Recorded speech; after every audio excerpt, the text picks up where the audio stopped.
Sveicien visiem!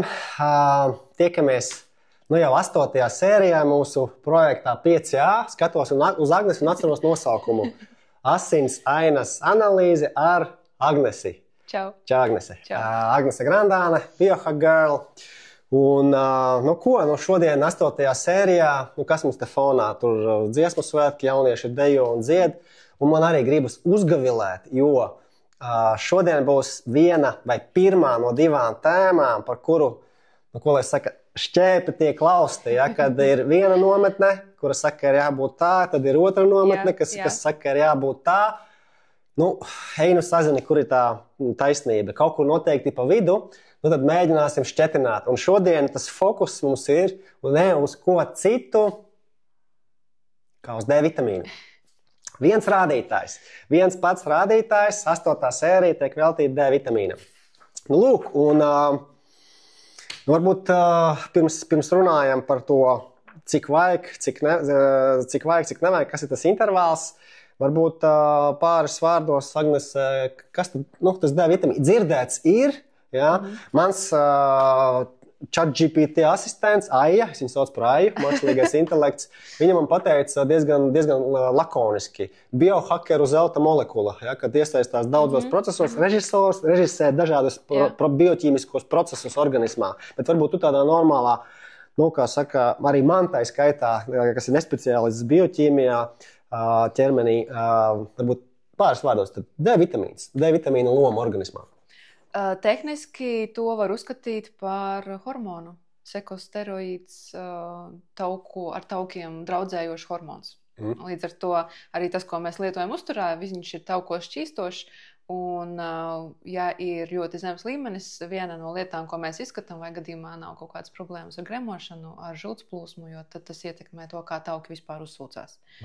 Tā kā viņam ir ļoti plašs funkciju spektrs organismā un uz ļoti daudzām šūnām un orgāniem viņam ir ietekme, un tie VDR jeb D vitamīna receptori, viņi ir daudz kur, un viņi pat tur saistās ar to, kā mūsu DNS strādā, tad, ja nozīmi ignorēt īsti nav iespējams.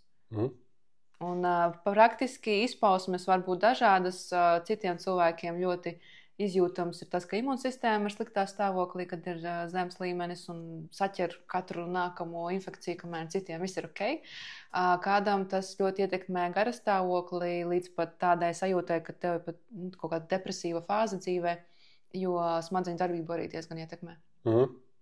Kaulu un zobu veselību, tā kā, man liekas, visi zina, ka tur ir saistība. Pamatiņš, jā.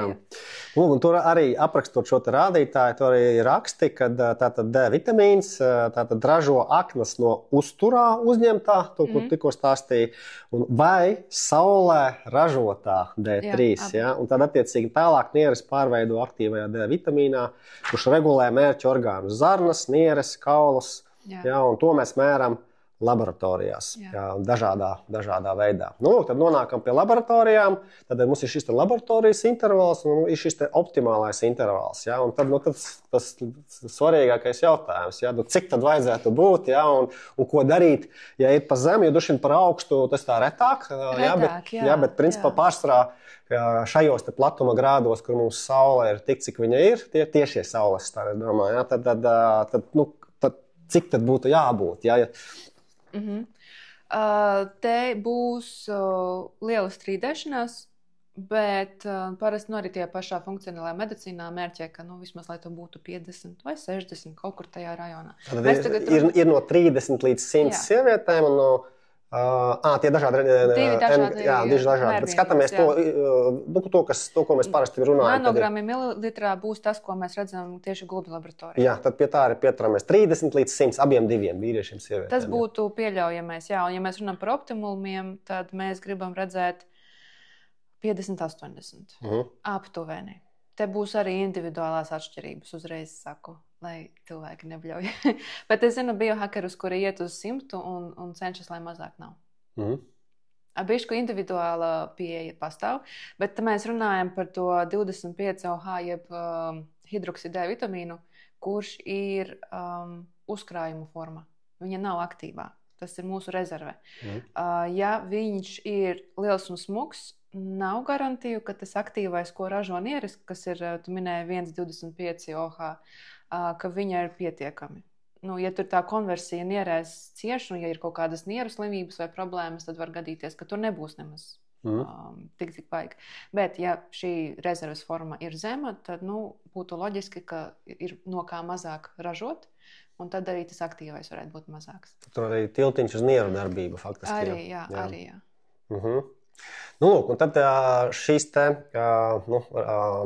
augstākās un zemākās vērtības, kā mēs šeit runājam, arī paaugstināts, iespējams, ka būs retāk, jo šeit arī Agnes raksta, kad paaugstināts varētu būt virs laboratorijas virs 100 vai virs optimāla 80, tad, ja D vitamīna lietošana no ārpuses vai pārdozēšana, kas varētu būt. Tā kā tas ir tāds. Es to redzu kā galveno, teiksim, to paaugstinātu, jo dabiski viņš tā kā nevarētu uzšauties tur debesīs. Jā, viņš tomēr lielā mērā regulējās. Un pat, ja mums uzturēja ļoti lielas dozes, es neesmu redzējusi, ka tur no mensu aknu eļas vai no aknām uzturā būtu kosmiskie cipari. Jā, bet ar tām mensu akmeņām ar laikam tā uzmanīgi tā, ne katru dienu un ne triecienu devu, vai ne? Es lietoju daudz. Es lietoju kursveidā, gan to fermentēto no Green Pastures, gan Rosītas to eļu. Un tur iekšā viņš ir, bet, ja godīgi, es viņus vairāk lietoju daļa tā A vitamīnu un K vitamīnu. Jā. Lūk, līdz ar to paaugstināts, tas būtu tā kā zemāka varbūtība, bet pazemināts droši vien. Neskatāmies statistiku, bet droši vien, ka daudziem varētu būt. Un kas šeit varētu būt iemesli? Dzelzs deficīta anēmija. Atkal ejam cauri sarakstiem, skatāmies, kas uz mums katru varētu attiekties. Insulīna rezistents, mazkustīgs dzīvesveids, žults ražošanas plūsmas un žultspūšļu problēmas, nieru aknu slimības. Mēs te nesen runājām iepriekšējās sērijās par nieru aknu paneļiem, kur mēs sekojam līdz nieru aknu darbībai, nesagaidot, ka tur varētu būt kaut kādi pārsteigumi, bet sekojam līdzi. Jā, un tie galvenie. Pasaulē arī droši vien, kad kaut kāda, teiksim, ja mēs, tas droši vien caur to mazkustīgo dzīvesveidu, ja mums ir mazkustīgs dzīvesveids, droši vien saulīt mēs arī mazāk redzam. Liekais svars ļoti traucē. D vitamīna dozes būs vajadzīgs lielākas, ja liekais svars un tauku masa. Tās tauku šūnas ir tās, kuras spēlē pret šo. Un vēl ir tāda lieta, kā vīrusu infekcijas, piemēram, man ir vēsture ar Epstein-Barra vīrusu, kurš es viņu nekad akūti neesmu slimojusi, bet fonās viņš ir un antivīls man ir diezgan liels. Un ko es esmu pamanījusi sev, un kas arī saskana ar teoriju un ar literatūru, ka jutība uz D vitamīnu ir mazāka, man prasās un vajag lielākas dozes. Man ir bijuši periodi, kad es katru dienu lietoju 10,000 vai pat 20. Un man tas līmenis asinīs tur uzceļās līdz 60. Man nav 120. Un cik tā tagad ir? Tagad sen nav mērīts, bet man liekas, kaut kur ap 60 viņš arī tur tusējās. Tieši pa vidiņu var teikt, 50, tieši pa vidiņu, 80, jā. Bet uzreiz es tur arī pierakstīju komentāru, ka tieši D vitamīna mērīšanā laboratoriski vēl nav zelta standarta, kā citiem rādītājiem, varbūt nobīdes, jo mēs lietojam imunoloģisko metodu, un mēs zinām, ka viņa vēl nav gluži ideāli un atstrādāta globāli. Ir tā masu spektrometrijas metode, bet viņa ir tik dārga, ka viņu gandrīz nekur nelieto. Parasti ļoti detalizēti šajos D vitamīnos un tajā aktīvajā 1,25, kuru var veikt Latvijā, bet par lielām naudām un sūtot uz ārzemēm, visbiežāk šo neveic. Un dārgo metodu arī nē, bet ir cilvēki, kādreiz viņiem ir nieru slimības, un tad ārsti skatās sīkāk, jo tad tas viss ļoti ietekmējās, un to pašu parathormonu vēl skatās, kurš būs ar tieksmi paaugstināties, ja D vitamīns ir ilgi sen. Un tieši mūsu piemēra analīzēs tur tā dinamika var redzēt. Bet jā, parasti mēs paskatāmies to 25 OH un apmēram tā kā saprotam. Labi, tad mēs nonākam pie, iespējams, tāda galvenā jautājuma. Vismaz es nonāku pie galvenā jautājuma. Ja? Tātad, tev ir 60, kas ir, tā kā saka, pa vidu. Man ir 19. Līdz ar to tas ir mans tagad galvenais jautājums. Es pat tuvu laboratoriju. Laboratorija ir 30, optimāls 50, tas man ir 19. Ja? Un kas mani mulsina, teiksim, pat ne mulsina, bet rada jautājums, ja, kad 3 fiziski treniņi nedēļā ar muskuļu eksplozivitāti. Jā, miegs, dziednieks, miegs, saules, teiksim, vasaras laikā ir bijuši gadījumi, kad es līdz pat 3 stundām esmu no rīta saulē, no 6 līdz 9, teiksim tā, jā. 19. Tātad vai man... Tur ir loģika. Aha, Tur ir loģika. Labi. Ok, par sauli. Tu neesi vienīgais. Man ir tik daudz klientu, ka es vairs nevaru saskaitīt, kuri saka, es sauļojos, es no rīta vakarā esmu ārā, es visu vasaru pavadīju dienvidos vai pārziemoju kaut kur tā zemē, man tur bija saule, es esmu brūns, kur ir mans D vitamīns. Un cilvēks, viņš tā kā redz, ka saule ir, tad jau man nav jālieto, man jau būs D vitamīns. Un kas notiek, atbrauc ar vēl zemāku nekā, kad aizbrauc no Latvijas ziemas uz turieni. Kāpēc tā notiek? Saules spektrā ir divas daļas.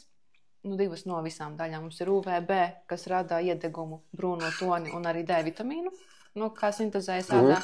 Un UVA, kurš nerada toni, viņš iet dziļā kādā, viņš arī rada bojājumus dziļā kādā. Un viņš bloķē D vitamīna ražošanu. Un es tagad lasīju literatūrā, ka iespējams, vismaz lokāli, viņš varētu iznīcināt arī esošo D vitamīnu, kas ir cirkulācijā. Tas nozīmē, ka tā rezerve, kas tev bija, viņa var vēl samazināties. Un šie abi spektri saulē ir. Un atkarībā no geogrāfijas un kaut kādiem individuālajiem faktoriem un X faktora var būt tā, ka saulē D vitamīns nevis pieaug, bet krīt dēļ tieši UVA spektra. Tāpēc mana pieeja ir tāda, ka visdrošākais veids, un te ziemeļos arī visloģiskāk ir, ka mēs patērējam diezgan daudz taukājumu dzīvnieku produktu, un tur mēs uzņemam pamatā. Kā D vitamīns iekšķīgi, tā ir mana pieeja. Jo sauļojoties kaut kā, redzot tevi un daudzus klientus, man rodas iespējas, ka varbūt kādam sanāk, es to neizslēdzu, bet ļoti daudzi iet šajā problēmā. Labi, bet par šo te manu eksperimentu man tikko bija saruna arī ar Baibu Bieļu, kurā par saules ciklu apgaismojumu un saules ciklu enerģiju runā. Un mēs tā neformāli vienojāmies. Es septembra vidū uztaisīšu asinsvadu. Es tagad zinu, ko man vajag taisīt pēc tavas rokas grāmatas un apzināti. Es palietoju mēnesi akniņas, pa vidu, līdz tam. Un tad redzēsim septembra vidū pēc 2 mēnešiem, kas darīsies ar to D vitamīnu. Bet labi, atgriežamies. 19. Tad enerģija ir, jauda ir. Tad vai man vajag kaut ko labot, jo ir tas intervāls 50-80 optimālais, un tas ir faktiski uzturs vai arī uztur bagātinātāji noteikti. Jā. Vai man vajag kaut ko darīt? Ir cilvēki ar ģenētiski veiksmīgu komplektiņu tiem gēniem, kas attiecās uz D vitamīna receptoriem, uz metabolismu, uz to, cik labi tev sintezējas tā aktīvā formā nierēs. Tikpat labi var sajiet, ka tu neizjūti šo. Bet es teiktu, ka, ja mēs te biohakojam ar tevi, tad ieteiktu pamēģināt dabūt to līmeni uz to nosacīto optimālo ciparu un vienkārši salīdzināt. Un arī parasti tie D vitamīni, ko es lietoju, viņi vienmēr kopā ir ar K vitamīnu. Viņi tajā pašā mēnesu aknu eļļā kopā arī ar A vitamīnu un ir arī ADK formulas. Līdz ar to šie nutrienti un visi tauko šķīstošie, viņi strādā sinerģiski. Es burtiski pēdējā nedēļā 2 daudz satura veidoju par zobu veselību un par Westonā Praisa pētījumiem. Zobārstniecībā tur gadsimta mijā viņš pamanīja, ka tur Kanādā pēkšņi masveidā bērniem un cilvēkiem pieaugušiem ir ļoti slikti zobi un karies un vispārējais.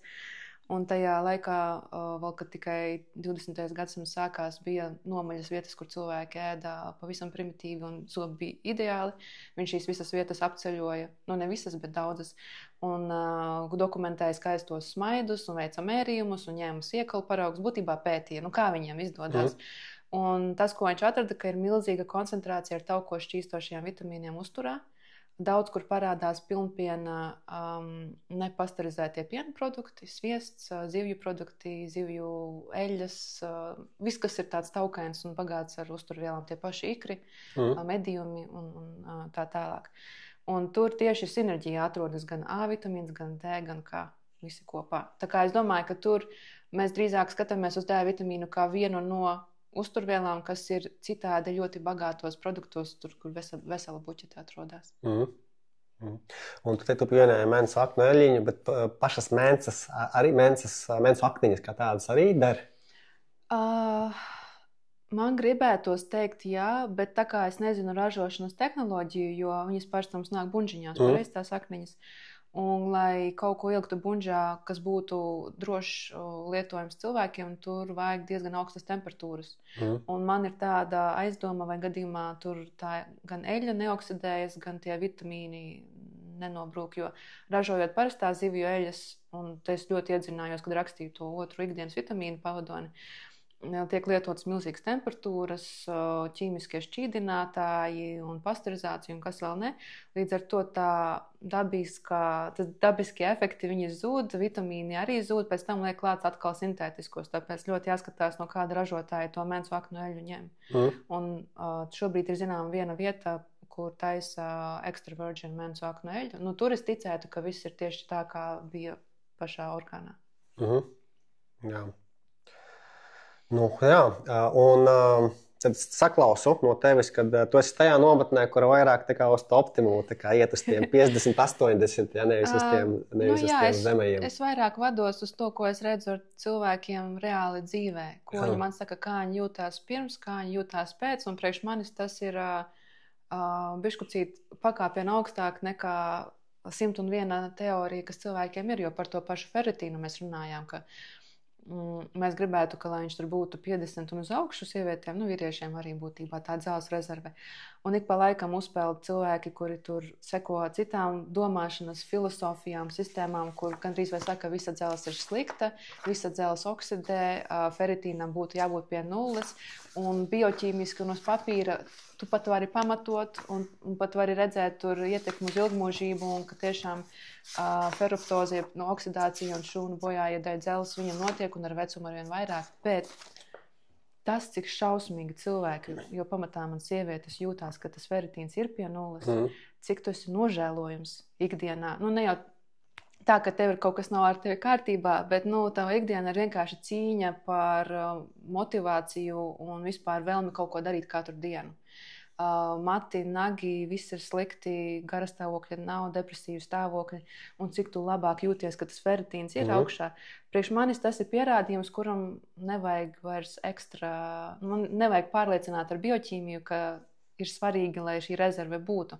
Bet, protams, tad, kad ferritīns iet augšējos ciparos vai kad ir liels oksidatīvais stress un vēl citi faktori un nav antioksidantu pietiekami, lai to dzelzi menedžētu, es redzu arī, ka tur ir milzīgi riski tām pašām arī injekcijām. Tāpēc, man liekas, tie ir līdzīgi tāpat arī ar D vitamīnu tās sarunas, kas notiekās. Teoriju ir daudz, teorija būs daudz, bet biohackinga pieeja, ka es eksperimentēju ar sevi, N ir viens, es esmu savs eksperimenta trusīts, un es skatos, kas man strādā. Jā, ļoti labs salīdzinājums. Ferritīns, D vitamīns, turpat sakrīt tie cipari, mērvienības gan atšķirās 50, 80 ar abiem diviem, jā, un par ferritīnu es te varētu piekrist tā kā uz visiem tuvu 100 par D vitamīnu. Šobrīd atkal es paņemu to no šīs mūsu sarunas, kad es pamēģināšu, jo es biju ar uzturu bagātinātājiem dabūjis uz 50, 70 kaut kad, bet man nebija tas intensīvais, tās 3 treniņu nedēļā jauda, tā kā līdz ar to es septembra vidū uztaisīšos, un es pastīšos, kāda mana saules terapija, UVB, UVA attiecīgi, ja, tur noteiktos laikos. Tas būs mans starta punkts, ja man viņš būs pazemināts, es uztaisīšu kūrīti un apstīšos, un man ļoti patīk tas tavs ieteikums, kad pamēģināt, kā ir. Tagad man ir tie 19, tas bija kaut kad pirms mēneša, pusotru, 2, tie 19, tagad atkal cita bāze. Septembra vidū būs, realitāte, kā saka, jā, un tad apstīties, kā ir, kad ir tie 50, 70, un kā ir tagad, kad ir bāzīti tie 19, jā, tā kā tas man ļoti patīk, un tas arī saskana to biohackeru pieeju, teiksim. Varbūt ne gluži eksperimentēt, bet tā kā, izmēģināt daudz un dažādus veidus, teiksim, kad jau zinātne, kas ir zinātne? Vidējā temperatūra slimnīcā, jā, tā kā par to mirstību, teiksim, vai ilgdzīvošanu, jā, kad mēs paskatāmies, tur jāņem vērā, kad mirst arī zīdaiņi, jā, un ir ilgdzīvotāji, jā, un tad mums, teiksim, vidējā temperatūra slimnīcā, tā ir zinātne, principā, jā, un tad jāsaprot, kā tas attiecās uz manī, pieņemot arī, kad ir tie saucamie outlieri, tie izlēcēji, teiksim, kas jāizņem no minimums, maksimums, jā, un es tikpat varu būt minimums D vitamīnā, jā, tur. Lūk, labi, noslēdzot tēmu, tātad, ja mēs paliekam pie tā, kad cenšamies uzturēt šo D vitamīna līmenī, Ko mēs ar tevi esam izķidājuši, izpreparējuši mums šajā sarunā par asins analīzēm, tad, ka mēs taisam asins analīzes regulāri, reizi gadā, pasekojam kaut kādiem rādītājiem, varbūt uztaisam biežāk, ja kaut kur ir kaut kādas novirzes. Kas ir D vitamīni? Teiksim, mēs uztaisam reizi gadā analīzi, ja, tad, ja tas D vitamīns robežās jautājumu nav, ja viņš nav robežās, ja, tad uztaisam kūrīti, ja, tad uztur bagātinātāju, kad pēc cik ilga laika ir jēga taisīt nākamo asins analīzi, lai paskatītos to D vitamīna dinamiku? Parasti pēc mēnešiem 2.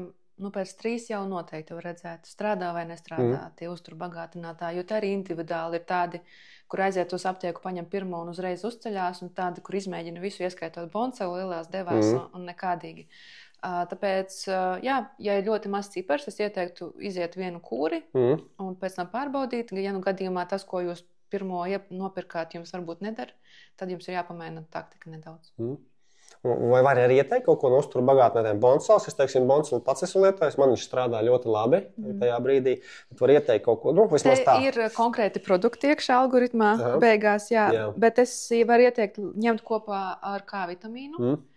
Un, ja sen nav lietots, var paņemt arī ADK ar A vitamīnu. Keda saucamā, jā. Tur E vitamīna varbūt nav, bet ir DK, jā, ir jā. Gandrīz keda. Jā, bet iHerbā parasti ir labi varianti.